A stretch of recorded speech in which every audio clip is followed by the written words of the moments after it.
آج اللہ تعالیٰ کے فضل و کرم سے جمعۃ المبارک کے اس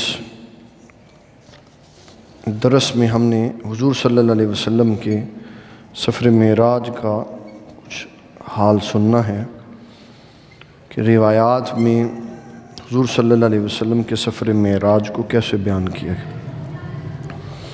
سورۃ النجم میں اللہ تعالیٰ جل مجدہ الکریم نے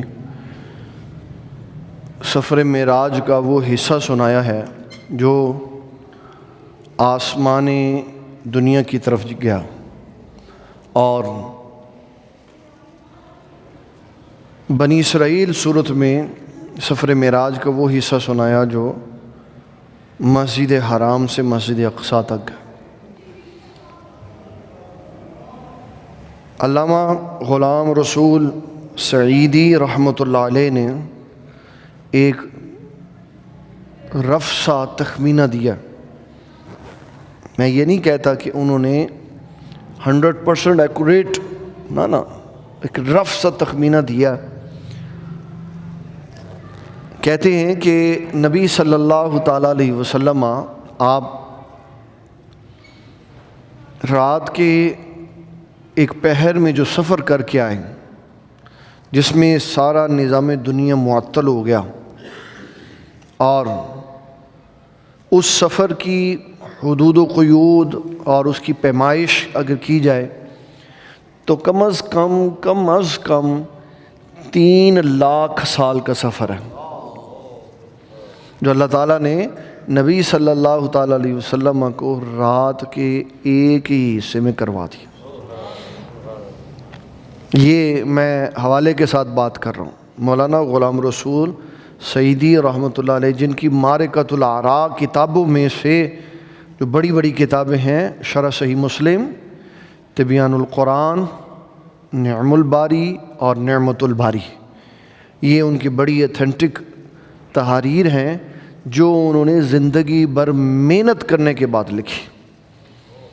ایک مسلم شریف کی شرح ہے، ایک بخاری شریف کی شرح ہے۔ مسلم شریف کی شرح ہے 7 جلدوں میں، بخاری کی شرح ہے 16 جلدوں میں، اور تبیان القرآن 12 جلدوں میں۔ یہ ان کی زندگی کا اثاثہ ہے۔ نہ انہوں نے شادی کی، نہ انہوں نے بچے پیدا کیے، نہ انہوں نے اپنا وقت ضائع کیا، اور ایک مسجد کے حجرے میں رہ کر ساری زندگی عوام الناس کے لیے تحریری کام کیے۔ یہ ہیں وہ لوگ جنہوں نے کام کیا ہوا۔ انہوں نے یہ کتاب لکھی اور لکھا کہ 3 لاکھ سال کا سفر تھا، ایک آسمان سے تو دوسرے آسمان تک، پہلے سے یعنی دنیا سے پہلے آسمان تک جانے کا سفر 500 سال کا ہے۔ تو سارے کو کیلکولیٹ کریں تو 3 لاکھ سال کا ایک ایسٹیمیٹڈ رف تخمینہ بتایا گیا۔ اس اتنے لمبے چوڑے سفر کو 45 منٹ میں تو نہیں سنایا جا سکتا۔ میں نے عثمان صاحب سے یہ کہا، میں نے کہا عثمان صاحب، آپ مجھے کہہ رہے ہیں سفر معراج پر مضمون دیں، ابھی ہم نے پچھلے سال تو دیا تھا، تو اگلے سال وہ پچھلے والا لگا دو۔ کہنے لگے تو لوگ پڑھنے والے کہیں گے کہ پچھلے والا لا دیتا۔ تو میں نے کہا کہ بھئی بات یہ ہے کہ سفر معراج بھی وہی ہے تو ذکر بھی تو وہی ہوگا، لیکن اس کے اندر مواد اتنا ہے کہ ہر دفعہ مضمون بدل دو تو نئے سے نیا مواد آ جاتا۔ باتیں اتنی اس کے اندر، باتیں ہی ایک لفظ سبحان کو پکڑ لو نا۔ ہمارے ایک استاد گرامی تھے، وہ کہنے لگے کہ میں نے ایک دفعہ کیلکولیشن کر کے کہ میں نے بات ہی صرف سفر معراج پہ کرنی ہے، تو 24 گھنٹوں کا اندازہ لگا کے نا 11 دن مسلسل تقریر کی۔ میں اس کی وضاحت کر دیتا ہوں، لوگ سمجھیں گے پتہ نہیں اس کا کیا مطلب ہے۔ سب سے پہلا سوال کرتے پھر روٹی کی دو کھا دی، پھر ستے کی دو، پھر نماز کی دو پڑھی۔ اس کا مطلب ہے کہ میں نے آج اگر جنوری کے 1 جنوری کو تقریر شروع کی نا، تو میں نے 30 جنوری تک جو بھی ٹاپک بیان کیا سفر معراج کا، اس کا ٹائم کیلکولیٹ کیا تو 11 دن بنے۔ یہ مطلب ہے اس کا۔ 11 دن میں اس آیت کے اوپر گفتگو کرتا رہا. یہ تو علم کا خزانہ ہے، علم کا خزانہ ہے. لیکن اس کو مانتا وہ ہے جو اللہ تعالیٰ کی قدرت کو مانتا ہے. سفر معراج پہ باہر مسجد کھول دو، لائٹیں لگا دو، کہتے ہیں تمہیں کی ہویا؟ کہتے ہیں مسجد کھلی ہے آج لوگوں کے لیے. کہتے ہیں آج کیڑی عبادت دی رات؟ تو پیارے بھائی یہ بتاؤ کہ کون سی رات ہے جو عبادت سے خالی ہے؟ اسلام نے تو پابندی کوئی نہیں لگائی. رسول اللہ صلی اللہ تعالیٰ علیہ وسلم فرماتے ہیں ہر رات کے آخری پہر میں اللہ تبارک و تعالیٰ جل جلالہ بندوں سے خود کہتا ہے کوئی ہے مجھ سے مانگنے والا؟ تو خود کہتا. کیا 27 رجب المرجب کو یا 26 رجب المرجب کو یا 1 رجب سے لے کر 30 رجب تک کسی دن میں سفر معراج سننا ممنوع ہے؟ ہم نے مسجد کھولی ہوئی ہے اس لیے کہ ہم لوگوں کو فوت شدہ کا ذکر سنا رہے ہیں. تو جو مانتا ہی نہیں فوت شدہ کچھ کر سکتا ہے اس نے کہاں سفر معراج سنانا؟ وہ تو کہتے ہیں مر گئے ختم ہو گئے بس بات گئی. سفر معراج وہی سنائے گا جو یہ کہے گا کہ مسجد اقصیٰ میں 1,24,000 فوت شدہ نبیوں کو اللہ نے زندہ کر کے بھیجا. تو جو کہتا ہے جو فوت ہو جائے وہ کچھ نہیں کر سکتا انہیں کی سنانا؟ اس کے پاس تو سفر معراج میں موضوع ہی کوئی نہیں ہے. موضوع ہی میں یہ بات سنانے لگا. فردوس مسجد کے امام صاحب جن کا نام ہے حافظ رفیق احمد یوسفی صاحب، ایک عرصے پہلے کی بات ہے، مجھے کہنے لگے اس زمانے میں کہنے لگے مجھے کم از کم 25 سال ہو گئے یوسفی صاحب سے سفر معراج سنتے ہو. ہر دفعہ نیا ہی مضمون سناتے کہ ان کے علم میں اتنی وسعت ہے. تو ظاہری بات ہے یہ میدان سمندر قرآن مجید تو دعوے دار ہے کہ اگر کوئی میری باتیں لکھنے لگے تو ساتوں سمندر خشک ہو جائیں تو کوئی لکھ نہیں سکتا.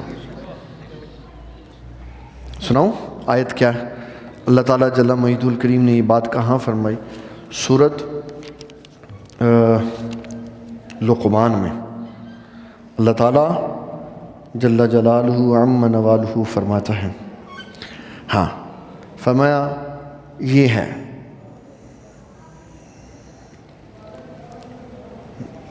وَلَوْ أَنَّ مَا فِي الْأَرْضِ مِن شَجَرَةٍ أَقْلَامٍ، فرمایا زمین میں جتنے درخت ہیں اس کی کلمے بنا لو، اس کی کلمے بنا. وَالْبَحْرُ يَمُدُّهُ مِن بَعْدِهِ 7 أَبْحُرٍ، اور جتنے سمندر ہیں اس کے بعد 7 اور بھی لے آؤ. مَا نَفِدَتْ كَلِمَاتُ اللَّهِ، تو اللہ کی باتیں ختم اس سے قرآن مراد نہیں ہے. اس سے قرآن مراد نہیں، قرآن تو ایک سیاہی کی دعات سے لکھا جاتا ہے پورا. اس سے اللہ کی باتیں اللہ کے بندے مراد ہیں، اس سے رسول اللہ مراد ہے. اللہ نے فرمایا کیا؟ کلمات اللہ. دیکھ لو قرآن نکال کے کون کون اللہ کا کلمہ ہے. عیسیٰ روح اللہ کلمت اللہ، موسیٰ کلیم اللہ. اور جب یہ سارے اللہ کے کلمے ہیں تو سب سے بڑا اللہ کا کلمہ محمد الرسول اللہ. ان سے انبیاء افراد مراد ہیں. تو اللہ تعالیٰ فرماتا ہے کہ پاک ہے وہ ذات جو اپنے بندے کو لے گئی راتوں رات اس نے سیر کرائی. اسرا بعبدہ لیلا، اسرا کا مطلب بھی رات کی سیر ہوتا ہے اور لیلا کا مطلب بھی رات ہی ہوتا کہ رات کو جس نے اپنے بندے کو سیر کرائی. بعض لوگوں کو بڑے مسائل کہتے ہیں روحانی سفر تھا جی. کیا سفر تھا؟ اللہ تعالیٰ اس میں موسیٰ علیہ السلام کی قوم کا ذکر کرتا ہے. یہ قرآن مجید ہمارے پاس ایسا زبردست اللہ نے سورس دیا ہوا ہے دلائل کا کہ کوئی بندہ اس کو جھٹلا نہیں سکتا. یہ ہے سورۃ طٰہٰ. وَلَقَدْ أَوْحَيْنَا إِلَىٰ مُوسَىٰ أَنْ أَسْرِ بِعِبَادِي، ہم نے موسیٰ علیہ السلام کو کہا کہ راتوں رات قوم کو لے کے نکل جاؤ. تو موسیٰ علیہ السلام دریائے نیل پار کر کے چلے گئے. تو جب صبح آنکھ کھلی تو وہیں کے وہیں موجود تھے، وہیں کے وہیں. ایسا تھا وہ جب آپ رات کو قوم کو لے کے نکلے نا، کہا اسرا کا مطلب ہوتا ہے رات کی روحانی سیر۔ تو بتاؤ جو موسیٰ علیہ السلام نے سفر کیا، دو جگہ اللہ نے فرمایا، یہ سورۃ طٰہٰ آیت نمبر 77 میں اور پھر 19ویں سپارے میں اللہ تعالیٰ جل جلالہ نے اس کو بیان فرمایا ہے موسیٰ علیہ السلام کا ذکر کرتے ہوئے۔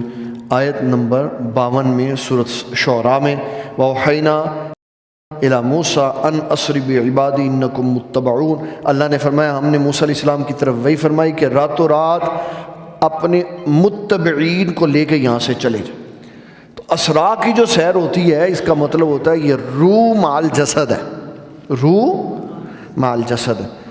پھر کہا کہ یہ سیر ہم نے کرائی اپنے بندے کو، اس پہ بعض لوگوں کے بڑے کلیجے ٹھنڈے ہوئے، اوئے ہوئے ہوئے، کہنے لگے لو دیکھو تم ایسی کہتے ہو حضور نور ہے، حضور فلاں، اللہ تو کہتا ہے میرے بندے ہیں۔ ایک علامہ نے اس کا بڑا ترجمہ کیا، اوہ ہو، اس نے روح ٹھنڈی کر دی۔ اس نے کہا اس کا مطلب ہے اللہ نے اپنے نوری بندے کو سیر کر۔ کون سے بندے کو؟ نوری بندے کو۔ عبد جو ہے نا، عبد، علامہ اقبال کہتے ہیں عبد دیگر عبدہو چیزیں دیگر، بندہ ہونا یہ اور ہے اور اللہ کا بندہ ہونا یہ اور ہے۔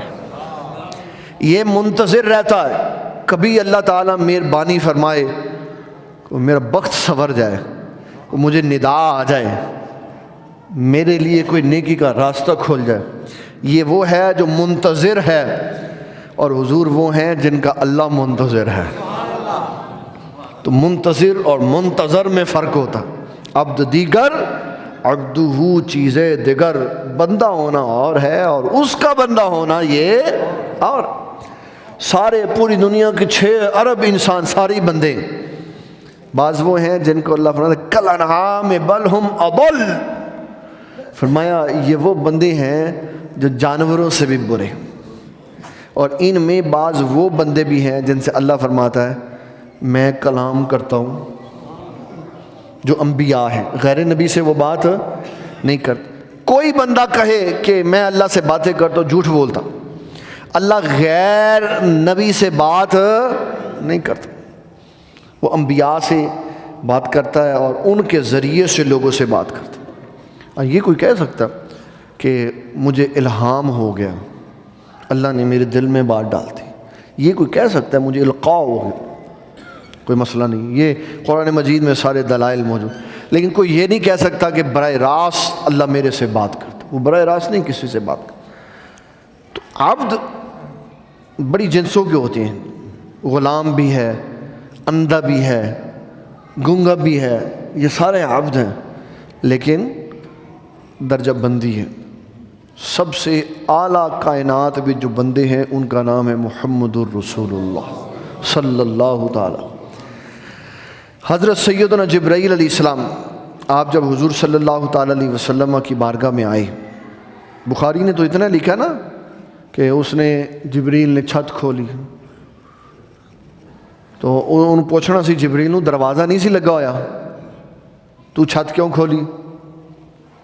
اس کے اوپر پوری علماء نے گفتگو سنائی، کہا حضور صلی اللہ علیہ وسلم آرام فرما رہے تھے اور دروازے سے بغیر اجازت آنا نہیں تھا، اور دروازہ کھٹکھٹاتے تو نبی صلی اللہ علیہ وسلم کی نیند میں خلل پڑنا تھا، تو کہا آپ چھت کھول لیں، اندر چلے جائیں۔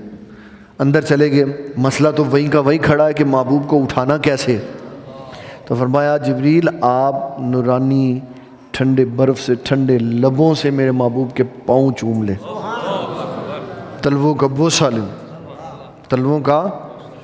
اعلیٰ حضرت رحمۃ اللہ علیہ فرماتے ہیں جن کے تلووں کا دوون ہے آب حیات، جن کے تلووں کا دوون ہے وہ جانے مسیحا ہمارا نبی، سب سے اولیٰ و اعلیٰ ہمارا نبی، کرنو بدلی رسولوں کی ہوتی رہی، چاند بدلی سے نکلا ہمارا نبی۔ حضور کی اتنی شان ہے کہ صدیاں بیت گئیں حضور کا ذکر کرتے کرتے، لیکن حضور کی شان کوئی نہیں سنا سکتی، حضور کی شان کوئی نہیں سنا۔ اللہ اکبر۔ تو حضور صلی اللہ علیہ وسلم کو سیدنا جبرائیل علیہ السلام نے آ کے اللہ تعالیٰ کے ساتھ ملاقات کا پیغام دیا کہ اللہ تعالیٰ ملاقات چاہتا۔ میرے ابا جی اس کے اندر بڑا فرق کرتے ہوتے تھے، کہتے تھے ایک بندہ وہ ہے وقال موسیٰ علیہ السلام نے کہا لمیقات، اللہ سے ملاقات کے لیے کہا۔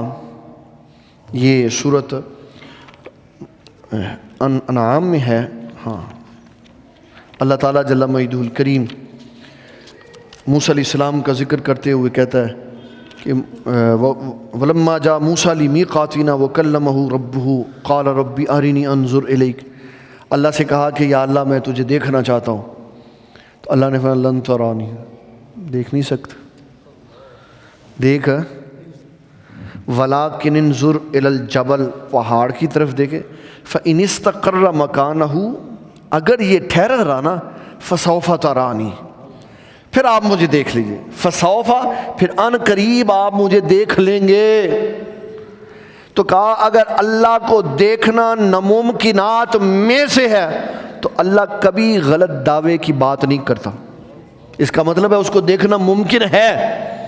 اسی لیے تو کہا نا اگر آپ یہ تجلی دیکھ لیں گے، آپ قائم دائم رہیں گے، تو پھر میں آپ کو آگے بھی دکھا دوں۔ مومنوں کو اللہ تعالیٰ جنت میں اپنا دیدار کروائے گا، اس کا مطلب ہے دیدار ممکن ہے۔ تو جب دیدار ممکن ہے تو یہ دیدار اس نے اپنے محبوب کو دنیا میں کروایا، یعنی دنیا سے مراد ہے دنیا چل رہی تھی تو اس نے کروایا تو وہاں جا کے کروایا نا۔ اچھا، ایک بندہ اس کے اوپر بڑا ٹائٹ قسم کا سوال کرتا، کہتا دیکھو جی جنت میں مومنوں کو ساری نعمتوں کے ساتھ اعزاز ملے گا، ساری نعمتوں کے ساتھ اعزاز ملے گا کہ اللہ کی زیارت ہوگی، تو حضور کو تو زیارت دنیا میں کرا دی، تو حضور کو کون سا اعزاز ملے گا؟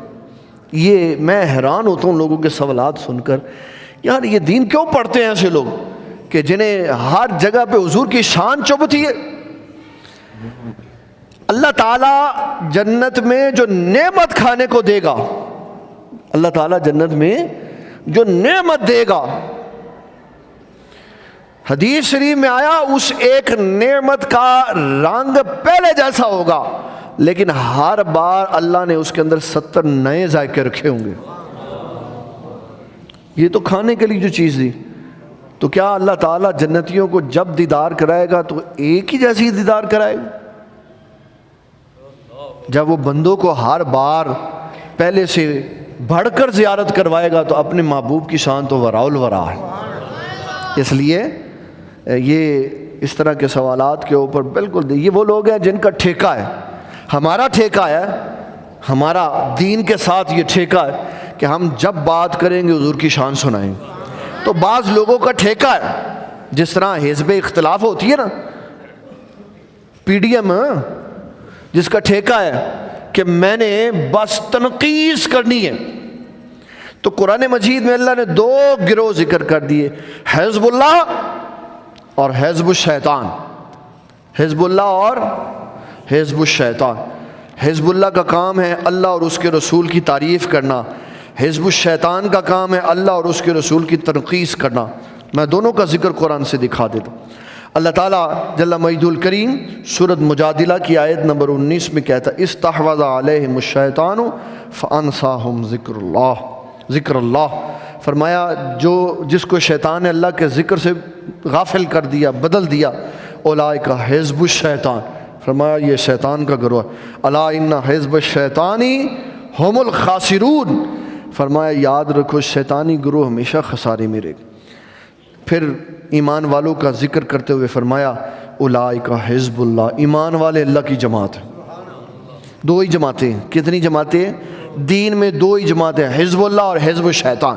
حزب اللہ اور حزب الشیطان۔ حزب اللہ وہ ہے جو اللہ کے ذکر سے غافل ہو گیا، اور حزب الشیطان وہ ہے جو اللہ کے ذکر سے غافل ہو گیا، اور حزب اللہ وہ ہے جس نے ہر شے دل سے نکال دی، صرف اللہ اور اس کے رسول بس گئے بس۔ یہ کہتا ہے لا تجدو قوما یؤمنون باللہ والیوم الآخر یوادون من حاد اللہ ورسولہ ولو کانوا آباءہم او ابناءہم او اخوانہم او عشیرت، فرمایا جس کے ماں باپ، عزیز و اقربا، بھائی بیٹے اور کنبا اللہ رسول کا دشمن ہو، اٹھا کے اس کو باہر پھینک دو۔ جب ایسا کرو گے فرمایا اولئک حزب اللہ، اللہ فرماتا ہے یہ میری جماعت ہے، یہ میری جماعت ہے۔ تو بعض بندوں کی زندگیوں کا موٹو یہ ہوتا ہے کہ یہ شان نہیں تھی، یہ نہیں تھی، یہ نہیں تھی، یہ نہیں تھی، اور ہمارا ساری زندگی کا موٹو یہ ہے کہ ہم نے حضور کی شان ہی سنانی، حضور صلی اللہ علیہ وسلم کی شان ہی سنانی۔ نماز پڑھنی، نماز کا مضمون تو حضور کی شان، زکوٰۃ کا مضمون تو حضور کی شان، روزے کا مضمون تو حضور کی شان۔ کوئی مضمون نکال کے لے آؤ، مومن اس میں سے حضور کی شان سنائے گا۔ اگر کبھی اسلام پہ ایسا وقت آئے کہ گورنمنٹیں لکھ کے تقریریں دیں تو پھر بھی مومن اس میں سے لفظ لفظ میں سے حضور کی شان سنائے گا۔ کیوں؟ قرآن مجید حضور کی شان کے لیے، قرآن مجید کس کے لیے؟ حضور کی شان کے لیے۔ اللہ تعالیٰ فرماتا ہے کہ میں نے راتوں رات اپنے بندے کو مسجد حرام سے مسجد اقصیٰ تک کی سیر کروائی۔ مسجد اقصیٰ کا کیوں ذکر کیا؟ سیر تو کی، آسمان تک سیر کی، تو مسجد اقصیٰ کا کیوں ذکر کیا؟ اس لیے کہ جن کو آ کے بتانا تھا نا کہ میں راتوں رات یہ سارے منظر دیکھ کے آیا ہوں، انہوں نے آسمان دیکھا نہیں تھا، انہوں نے دیکھی ہوئی تھی مسجد اقصیٰ۔ ان کو اپنے محبوب کی شان بتلانے کے لیے کہا کہ میں مسجد اقصیٰ سے ہو کے آیا، اور جو حضور کے غلام تھے ان کو کہا میں سدرۃ المنتہا سے ہو کے آیا، عند سدرۃ المنتہا، انتہا جنت الماء، اور جو جنت ماوا کے ساتھ، اذ یغش السدرۃ ما یغشا ما زاغ البصر وما طغى۔ فرمایا جب حضور اللہ کا جلوہ دیکھ رہے تھے نا تو نہ آنکھ جھپکی نہ بٹکی، ایسے ٹک ٹکی باندھ کے۔ صوفیہ اکرام کہتے ہیں جب مرید اپنے شیخ کی بارگاہ میں حاضر ہو تو ادھر ادھر توجہ نہیں ہونی چاہیے، سیدھا مرکز کی طرف تھا۔ یہ ساری طریقتیں اور ساری شریعتیں قرآن سے نکلی، حدیث سے نکلی۔ جو نبی صلی اللہ علیہ وسلم کے راستے سے منحرف کر دے وہ نہ مذہب ہے، نہ دین ہے، نہ شریعت ہے، نہ طریقت ہے، وہ فراڈ ہے۔ اور جو کسی بھی راستے سے حضور کے دین کی طرف لے آئے وہ دین مصطفیٰ ہے۔ بڑا خوبصورت منظر ہے۔ میں ہماری اس مسجد کے سب سے پرانے نمازیوں میں عبدالعلیم صاحب ہیں، حاجی سہیل صاحب ہیں، بابا اشرف صاحب ہیں، یہ افراد۔ ہاں جی آئی صاحب مسجد کی کھڑکیاں دسو جی کنیاں، نہیں پتہ جی۔ علیم صاحب نہیں پتہ جی۔ جی بابا جی، جب حضور صلی اللہ علیہ وسلم نے واپسی پہ کہا، فرمایا میں مسجد اقصیٰ سے ہو کے آیا، میں مسجد سے اقصیٰ سے ہو کے آیا، تو ایسے تالیاں مارے۔ یہ تالی ایسے حرام ہے مارنے۔ جب کوئی بزرگ، کوئی بڑا، کوئی استاد، کوئی دوست کہنا لیا دے تالی، کہنا تو ایسے تالی مارنے کی اجازت، ایسے نہیں، یہ شیطانی عمل ہے، حرام کام ہے، تالیاں نہیں مارنی چاہیے۔ ہمارے بڑے بڑے لوگوں کہتے ہیں کلیپنگ کریں، کلیپنگ کریں، کلیپنگ کریں، یہ ہماری تہذیب ہے، کلیپنگ کریں۔ وہ کیسی تہذیب ہے جو اسلام کے بنیادی اصولوں کے خلاف۔ جب نبی صلی اللہ علیہ وسلم واپسی تشریف لائے تو آپ نے جو صبح صبح مشرک نظر آئے، انہوں نے فرمایا ادھر آؤ۔ پوچھا، آپ نے فرمایا میں راتوں رات مسجد اقصیٰ سے ہو کے آیا ہوں۔ اور سیٹیاں بھی ماری انہوں نے، خوش ہوئے، یہ آج نئی بات سنا دی انہوں نے۔ کہنے لگے یہ جو بات آپ کہہ رہے ہیں اگر ہم اپنے سرداروں کو بلائیں تو ان کے سامنے کہیں؟ آپ نے فرمایا جاؤ جس کو مرضی لے۔ سارے ہی آ گئے۔ جب آ گئے تو کہنے لگے اب آپ بتائیں آپ کیا کہہ رہے تھے؟ آپ نے فرمایا میں رات کے ایک پہر میں مسجد اقصیٰ سے ہو کے آیا ہوں۔ ان میں سے ایک بندہ کہنے لگا اچھا یہ بتائیں مسجد اقصیٰ کی کھڑکیاں اور دروازے کتنے؟ مسجد کب بنی یہ والی؟ کی کرتے ہو یار جی؟ تاریخ اجرا لاؤ تھے، ویسے تسی دعوے کر دو تاڑے کو سارا ریکارڈ تاریخ تو تنہوں پتہ ہی کیسے نہیں کی. اس کی سنگ بنیاد کی تاریخ لگائیں گے یہاں پہ تاکہ لوگوں کو پتہ چلے یہ مسجد کب سے بنی ہے اور اس کا سنگ بنیاد کس کس نے رکھا. بڑے بڑے ایونٹس کے اوپر آتا ہے فلانے بندے نے سنگ بنیاد رکھا. ہماری اس مسجد کا سنگ بنیاد ہر بندے نے رکھا ہے. جو غریب جس کے پاس اپنا مکان بھی نہیں نا ہے لیکن مسجد کے سنگ بنیاد میں اس نے اینٹ ضرور لگائی ہے. بابا جی نے اس کے سنگ بنیاد کے لیے علل اعلان سب کو دعوت دی جو آئے وہ سنگ بنیاد میں اینٹ لگائے تاکہ اللہ تعالیٰ قیامت والے دن اس کو جنت میں محل عطا فرمائے.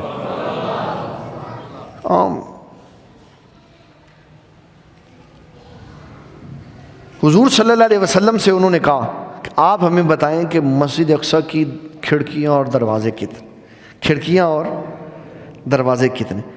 تو اب حضور صلی اللہ علیہ وسلم وہاں کوئی کھڑکیاں اور دروازے گرنے کے لیے تھوڑی گئے تھے. کیا کرنے کے لیے گئے تھے؟ انبیاء کی امامت فرمانے کے لیے گئے تھے. تو آقا کریم صلی اللہ تعالیٰ علیہ وسلم اب ان کا سوال سن رہے ہیں کہ یہ کیا کہہ رہے ہیں کہ میں ان کو بتاؤں کہ جنت کی کھڑکیاں اور جنت کے دروازے کیا وہ مسجد اقصیٰ کی کھڑکیاں اور دروازے کتنے. رب کائنات جل مجید الکریم تو رب ہے. اس نے پھر اپنی قدرت کا اظہار فرمایا. حضور صلی اللہ علیہ وسلم آپ ارشاد فرماتے ہیں جب مشرکین مکہ نے یہ کہا کہ آپ بتائیں آپ مسجد اقصیٰ سے ہو کیا ہے تو مسجد اقصیٰ کی کھڑکیاں اور دروازے کتنے. ایک تو سوال ان کا بے وقوفانہ تھا کہ رات کے ایک پہر میں گئے اور انبیاء کی امامت کے لیے گئے تو وہاں کھڑکیاں تھوڑی گرنے کے لیے گئے. لیکن انہوں نے سوال کیا. اب بات تھی اپنے محبوب کی عزت کی تو اللہ اپنے محبوب کی عزت میں بڑا غیرت والا ہے. حضور صلی اللہ تعالیٰ علیہ وسلم فرماتے ہیں جب انہوں نے یہ سوال کیا تو اللہ نے ساری مسجد اقصیٰ سامنے کر دی. یہ لو یہ ہے گوگل میپ. میں اس کو کہتا ہوں کہ میں نے پاکستان دیکھنا ہے.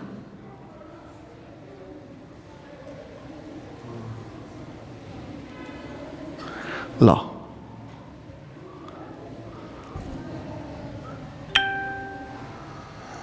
یہ گھوم گیا یہ گھوم گیا. اس نے پاکستان نکال کے دیکھا. جب مشرکین مکہ نے کہا نا کہ مسجد اقصیٰ دروازے کھڑکیاں کتنی ہیں تو اللہ نے سامنے کر دیے. فرمایا میرے محبوب یہ جو سوال کرتے ہیں دیکھتے جائیں اور بتاتے جائیں. وہ جو سوال کرتے تھے وہ زوم کر کے اللہ سامنے دکھا دیتا تھا. یہ کھڑکی ہے یہ کھڑکی ہے یہ کھڑکی ہے اتنی کھڑکیاں. وہ نہ بھی آتا تب بھی میرے آقا صلی اللہ علیہ وسلم کو دروازے کھڑکیاں بن دیکھے بھی معلوم تھے. جو ایسے کر کے ایسے صرف ایسے کریں تو لوگ پوچھیں حضور صلی اللہ تعالیٰ علیہ وسلم آپ نے جبریل کو دیکھا تو آپ نے فرمایا میں نے دیکھا اس کے 600 پر تھے. وہاں گنتی کوئی نہیں کی. اور معاویہ ابن معاویہ کی نماز جنازہ پڑھا کہ حضور جبرائیل سے پوچھے جبرائیل معاویہ ابن معاویہ کیا کام کرتا تھا کہ اس کی نماز جنازہ پڑھنے کے لیے 1,40,000 فرشتے آئے. ہمیں وہ کچھ نہیں نظر آتا جو ہمارے آقا کو نظر. جب حضرت سعد بن معاذ رضی اللہ عنہ وصال فرما تو حضور صلی اللہ علیہ وسلم اپنا تابر شریف ایسے اٹھا کے ایسے ایسے ایسے آئے. عرض کی حضور جگہ تو خالی تھی تو یہ آپ تابوت اٹھا کے تو ایسے ایسے کیوں آئے؟ فرمایا ایک جگہ بھی خالی نہیں تھی جہاں اللہ کے فرشتے نہ بیٹھے ہوتے. اس کا وزن ہوگا اور صرف میزان پر ہی یہ شکل والے نہیں آئیں گے بلکہ ابن قیم الجوزی نے کتاب الروح میں لکھا جب میت کو قبر میں اتار دیا جاتا ہے ابھی منکر نکیر نہیں آئے ہوتے. ایک خوبصورت حسن و جمال کا پیکر شخص میت کے گھٹنے کے قریب بیٹھا ہوتا ہے. اس کا گھٹنا ہلاتا ہے تو میت کی آنکھیں کھل جاتی. اس کو کہتا ہے، میت کو جگاتا ہے، میت اس کو کہتی تم کون ہو، کیا کر رہے ہو؟ کہتا ہوں میں تیری نمازی ہوں جو تو پڑھا کرتا تھا۔ ابن قیم نے لکھا اس کے چہرے سے وہ روشنی نکل رہی ہوتی ہے کہ جس سے بندے مومن کی قبر منور ہو جاتی ہے۔ ایک طرف نماز، ایک طرف روزہ، ایک طرف صدقہ، اور سر کی طرف قرآن مجید کھڑا ہوتا۔ ان کے جو پڑھتے ہیں، ان کے جو نمازیں پڑھتے ہیں، ان کے جو روزے رکھتے ہیں، ان کے جو صدقات دیتے ہیں، باقی صرف سنیں کہ ایسا ہوتا ہے، لیکن جو دنیا میں اپنے وقت کی قدر کرے اور نماز پڑھے، میں بالکل واضح کہتا ہوں، بیمار ہو تو جہاں مرضی پڑھے، مصروف ہو تو جہاں مرضی پڑھے، لیکن پڑھے، تو اس کی قبر میں اللہ تعالیٰ روشنی پیدا فرمائے۔ حضور صلی اللہ علیہ وسلم کی حدیث، راوی سیدنا صدیق اکبر، آقا کریم صلی اللہ علیہ وسلم نے فرمایا قبر ایک اندھیرا ہے، نماز پنجگانہ اس کا نور ہے۔ نماز پڑھو، اے قبر میں روشنی روشنی ہو جائے، آنکھ کھلنے سے پہلے روشنی ہو، آنکھ کھلنے سے پہلے روشنی ہو، روشنی حرکت دے گی، آنکھ کھلوائے گی کہ دیکھ اوپر نمازیں پڑھتا تھا، اندر میں تیرے ساتھ موجود ہوں۔ بیٹا نہیں ہوگا، بیوی بھی نہیں ہوگی، مال و متاع بھی نہیں ہوگا، لیکن اعمال صالحہ ساتھ ہوں۔ ایک حدیث میں آیا کہ قرآن اس کے کفن میں چلا جاتا، قرآن اس کے کفن میں چلا جاتا۔ میں تمام دوستوں سے بالکل بڑی محبت سے یہ کہتا ہوں، قرآن مجید پڑھا کرو یار، کچھ نہیں کرو نا تو 2 صفحے سورۃ ملک کے روز پڑھ۔ حضور صلی اللہ علیہ وسلم نے 2 خوشخبریاں سنائی، فرمایا جو سورۃ ملک کی روز رات تلاوت کرے سونے سے پہلے، نہ قبر میں حساب و کتاب ہوگا اور نہ مرنے والے کے جسم کو کچھ ہوگا۔ یہ رسول اللہ نے گارنٹی دے دی۔ کتنے صفحے؟ 2 صفحوں کی ہے سورۃ، لیکن ہم مصروف ہیں جی، ہمارے پاس تو اتنا بھی ٹائم، میں آپ کو یقین مانے میں بتاؤں، جن کو زبانی یاد ہے ان کے پاس بھی ٹائم نہیں ہے پڑھنے کی، پتہ نہیں کیا مصروف ہے، کام کوئی نہیں ہے لیکن مصروف ہم ہیں۔ بھئی اگر ہم مصروف ہیں اور پھر مصروف بندے کے جب کام ہوتے ہیں تو بدلے میں کچھ آتا ہے، پیسے ہوتے ہیں کماتا ہے، وہ بھی نہیں ہے ہمارے پاس، تو مصروف بھی ہم بڑے ہیں، پیسہ بھی کوئی نہیں ہے، غریب غربا سب سے بڑھ کے، ٹائم بھی کوئی نہیں، کام بھی کوئی نہیں۔ قرآن مجید پڑھا کر، قرآن مجید یہ اللہ کی وہ عظیم کتاب ہے کہ صرف عربی بھی پڑھیں گے نا تو اس کا اللہ تعالیٰ اثر عطا فرمائے۔ اللہ اکبر، سارا سینہ کھول دیا، پھر اس کو اندر سے باہر ہڈیاں سائڈ پہ کر دی، اندر سے آب زمزم سے دھویا، پھر ایمان اور حکمت قلب مبارک میں ڈال دیے، پھر جسم بند کر دیا۔ امام بخاری نے کیونکہ اس میں مضمون بیان کرنا تھا نماز کا، اگلا سارا چیپٹر موڑ کے کسی اور طرف لے گئے، کہنے لگے آسمان پہ چلے گئے حضور، پھر سیڑھی لگ گئی، سیڑھی لگی ادھر مسجد اقصیٰ میں، سیڑھی کہاں لگی؟ مسجد اقصیٰ۔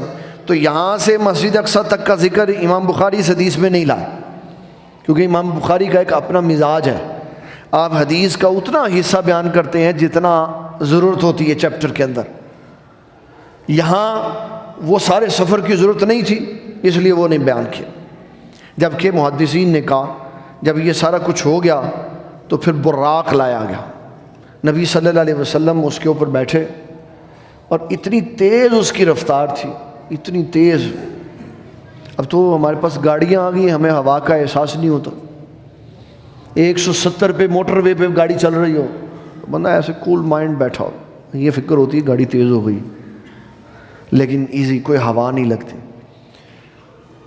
وہ جو گاڑی کا سٹرکچر بنا ہوا نا، وہ اس طرح کا انہوں نے بنایا ہوتا ہے کہ ہوا کراس ہو جاتی۔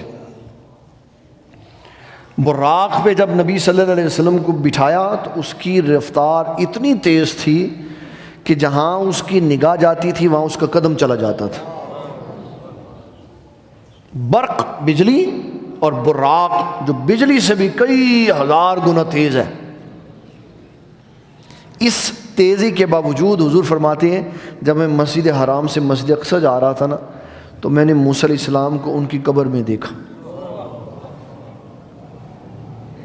یہ موسیٰ علیہ السلام پہلے قبر میں نظر آئے، پھر وہ جب واپسی آئے تو چھٹے آسمان پہ نظر آئے، جب مسجد اقصیٰ گئے تو وہاں پہ بھی نظر آئے، اور فزیکلی آئے، تخیل نہیں تھا ان کا۔